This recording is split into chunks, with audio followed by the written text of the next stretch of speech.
Welcome back to The Substitutes, and we've got another legacy topic for you today. We're going to be looking at the 07-08 Arsenal squad, which is revered amongst Arsenal fans, but not many other fans really remember them. Joining me today is my legacy compatriot, Majid. How are you today, mate? Good, man. Good. So I can see that this is a topic that you really want to bite into, so let's jump into it. How was the squad for the 07-08 team? This is one of those last of the dinosaur squads for Arsenal. This was one of those really great Arsenal squads. So before we even get into who was in it, the people who left were Thierry Henry, Ljungberg, Reyes, Lassana Diarra, both came in and checked out in sort of the same season, or he started off and then ended out. But the people who were there, it's kind of crazy. Clichy, Adebayor, Fabregas, Gallas, Toure, Sanya, Flamini, Almunia, Hleb, Eboué, Rosicky. And this isn't even the substitutes. The substitutes, Lord Bentner, Walcott, Gilberto Silva, Senderos, Eduardo, Abu Diaby, RVP, Danielson, Song, Lehman. Crazy. So it's... Okay, not a lot of people will remember this, but this squad was... This was the end of the Invincibles, really, kind of. Fine, you had Lehman, I believe Toure was an Invincible as well. And you had Gilberto Silva, who was an integral part of the Invincibles. But when you got down into the squad, this was post-Invincible years. Wenger hadn't kind of lost his credibility by then. So Arsenal were due for a challenge. And people still respected Arsenal. So when you look at this squad, it's a young squad. But they played beautiful football. And that defense was stacked. I don't care what anybody says, that was a good defense. It had great midfielders.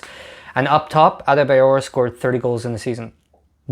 They all clicked on all cylinders. So tell me what went right for them that season. So in terms of praise, none other than Pelé himself said that this Arsenal team at that time was his favorite team in football. That's how, beautiful they played. This was, like you said, they were sort of stacked on every level, front, back, wherever. They played 4-4-1-1. This was after, there's a big inflection point in all of this with Eduardo, and we'll get to that eventually. Yeah. But they had Adebayor up front. He was playing, and then they had Fabregas. Actually, the entire team was sort of built around Fabregas, and it was a very young team. This was the beginning of Wenger ball, and it was also the second year in which they were playing at the Emirates. So there was a lot of sort of beginnings and endings going around at the same time. It's quite interesting to note. And they actually did overachieve. Considering where they started from, a lot of people were saying they're too young. Given the fact that they competed so well in a lot of different competitions, titles and trophies, they actually did pretty decently. When you say they overachieved, though, they didn't win anything. So, it's hard for you to say they overachieved when they didn't win anything. Now, I have a little bit of a different view from you, because I was one of the only people at the start of the season who said that this Arsenal side, 07-08, was going to win the title. Now, I know looking back that's a little controversial, but I felt that way. At some point in the season, people thought they were going to go unbeaten. And then a few days later, they lost to Middlesbrough. Go figure. They led the season pretty much from the middle of September till an incident And this is something we're going to talk about. You looked at this Arsenal side, did you think they had grit, determination, played right till the end, beautiful football? You mentioned Fabregas. He was I thought this team had it all, but you said they overachieved. Tell me why. Because they were so young. Fabregas himself is sort of the microcosm of all of this. He's still super young at that time. He's not the Fabregas we think of in 2010 sort of idea. It was a very young team. Wenger ball itself was still getting used to. At the same time, they played very maturely. For as young as they were, They sort of knew their movements, the triangle, the 1-2s, the through balls. It was almost instinctive. It was telepathy almost. It was crazy to see. They were very fast passes. There was a lot of tuk, tuk, tuk. And you know the joke from the IT crowd, they're passing it in, but they can't actually score it. This was sort of the beginning of that. Without Adebayor as sort of the Didier Drogba out-and-out goal scorer, you can see, if you take him out, you can see how they're like beautiful passers without the finished product. Do you know what I mean by that? Yeah. There was someone who said this when I was watching one of the goals, recapping it, and it said, this is perfect football. And this, I think, was that Arsenal side. Now, a lot of people thought they were young. You've already touched upon that. But up until February, the end of February, they tended to win. They didn't draw that many games. I think they only lost once by that point. And they would come back and score in the last minute. You know, they had a lot of grit. And then something kind of changed, and you know what that was. So talk to me about... So sorry, I'll just, before you even continue there, they were first from match day 5 to 18. Yep. For almost half the season, they were in first position. They reclaimed first position match day 20th, 21st, and then from 24th to 29th, they were first. After that, they never looked back up. Oh no, so that's the key turning point. Now, I mentioned that I thought that this team had a lot of grit and they had a lot of fight in them. But there was an incident that kind of turned the whole season on its head. And talk to me about that incident. 23rd February. Yep. Eduardo gets injured. And it's literally, if you look at the statistics from the league standpoint, this was the turning point. Because from 23rd Feb to 15th March, Arsenal had 4 draws in a row. Then they lost to Chelsea, which came back to bite them. They tied with Liverpool on the 5th of April, and then they lost to United on the 13th of April. So between 23rd of February to 13th of April, Arsenal got 4 draws, a loss, a win, a draw, and a loss. Yeah. That period, 23rd February to 13th April, is it should be one of the most infamous periods in Arsenal football history. Really, really. It goes back to something that you said, that this team was too young. Now, they would fight back against United. They beat Chelsea earlier on in the season, so you could see that this team had something. But when Eduardo suffered that horrible injury, it kind of shocked them. And then they conceded a penalty in the final minute against Birmingham, where Gallas, who was their captain, you could understand how he felt. It's his colleague, it's his friend, suffered a horrible injury, the injustice, but he was their captain. And he threw a strop, and he kind of just sat in the center circle crying. Like, what's going on? That kind of summed up Arsenal for years after that. And it allowed their challengers to overtake them. Now, you mentioned a couple of them in the results over there. So talk to me about the title challengers that season, people they faced off against. By the way, that Gallas reaction, more than Eduardo's injury, I personally would read more into William Gallas's reaction and response more than the injury. You can't control the injury, but you could control your response. And if he wasn't captain, I would be okay with it. But the fact that he's captain was sort of the issue.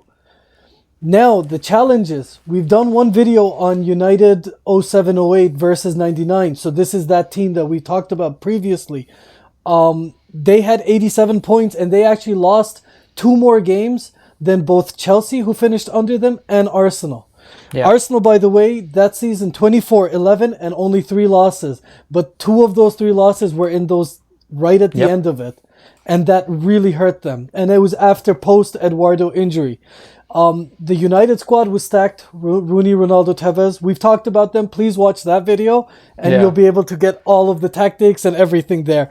The other one is the Jose Mourinho Avram Grant Chelsea, Yeah. which was also one of those stacked Chelsea teams. Petr Cech back there, Cole, Lampard, Terry, Drogba, Anelka, Maluda, Kalou, Wright Phillips, Shevchenko. Yeah, Essien, yeah. Essien, of course, Balak, Essien, the two Michaels. Crazy teams. Yeah. And that's where, if they had been able to pip these two squads mentally, who knows what would have happened. So that's something I kind of want. So that's something that we're going to touch on. I'm going to ask you something about it later on, right? But they failed, and we touched upon this throughout the video. They failed because you felt their captain should have acted like a leader in that moment. He should have picked up the squad. He should have challenged them to fight. And he should have said, we're fighting for a title, put this aside. Let's just focus on the now. Instead, he threw a straw. And that kind of summed up Arsenal for years after that. They're mentally weak. They're title challengers. You're talking about Chelsea that just lost the league on the final day of the season and who lost the Champions League final against United on penalties. So those teams weren't as young. They had youth and they had experienced players, generally speaking. I think Chelsea's squad was always a bit older, but experience kind of mattered in that moment. That's where Arsenal kind of fell short. So I want you to answer me this question, and you kind of also touched upon it. If Arsenal had won the league that season, beaten teams like United and Chelsea, do you think they would have been one-hit wonders like Leicester or Liverpool? Or do you think they would have been like a Chelsea and won the league every few years? Very interesting question. Very, very interesting question. I personally think, I think they would have been one-hit wonders, but it would have done wonders for the club. That one hit would have carried forward to Champions Leagues, Europa Leagues, and most importantly, I think it would have solidified Arsene Wenger's legacy, not only at Arsenal, that's always been there, but within the entire footballing world. I think Arsenal, the team, would have been one-hit wonders, but maybe not. Even there, because then you have Fabregas stays, RVP stays, the entire, they're a winning football team, so people stay, later on, the butterfly effect. So, I think my, gut says they would have been one-hit wonders, but it would have solidified Arsene Wenger's legacy. At the same time, they could have been a dynasty, the Emirates dynasty. The first Emirates dynasty could have begun with that 07-08 team had they won. It's interesting that you say that, because this is one of the things that Arsenal fans will always talk about, their ownership and how they became a feeder club kind of after 08. They kept selling players like Nasri or Fabregas. Their team broke apart many times. They always signed new players, and then they always sold those good players. So you never know. Van Persie left because, one, he says he was never offered a contract, but he also wanted to win a title. So, and I really do believe that if Wenger had won that season, it would have been almost it would have matched the Invincibles team and the 98 team. In terms of people talking about it, because that's Arsenal fans talk about this team quite a lot. They revere this team. I don't know if you... It actually might have been a blend of the 98 and Invincibles in terms of grit meets beauty. It would have been a nice hybrid of both of those teams combined, where 98 was sort of, a grittier team. Yeah. And then the Invincibles were beautiful. That doesn't mean they weren't tough mothers. They were really tough mofos, but this 07-08 would have been the amalgamation, the combination, the hybrid of these two, physically and mentally. And that's where William Gallas, if he had just been a little bit, I don't know, I just feel he could have been the captain, Roy Keane style. Yeah, Vieira, be a Vieira. Vieira, absolutely. Don't even, forget it. Arsenal had those players. Tony Adams, really. Yes. Martin Keown, Tony Adams, Vieira, even Henry was, people talk about him as one of the greatest footballers in Premier League history, but he was Like he got kicked a lot and he didn't care. Like he was back up on his feet, dragging teams to titles. I kind of feel bad for this Arsenal squad. But like it's sad to see, but at the same time, I'm a United fan, so I kind of laughed at the time. But I look back, and I think this was a huge missed opportunity. Absolutely. Anything to add, Majid? Anything to rant about? One of the great what ifs, really, really, from both Arsenal's perspective and Wenger's. That's all I can say. And RVP and Fabregas. That 23rd February to 13th April, that period, just has a reverberation throughout the footballing world. That's all. I agree, man. It would have been nice to see what would have happened if they had won, because it was a good squad. Maybe not that year, we won the double, but maybe the year after. All right. It's good talking to you, Majid. Let us know what you guys think in the comments below. What do you feel about this Arsenal side? Do you think it was a missed opportunity? If you liked the video, please give it a like. Please subscribe. It'll go a long way. And we'll see you guys next time.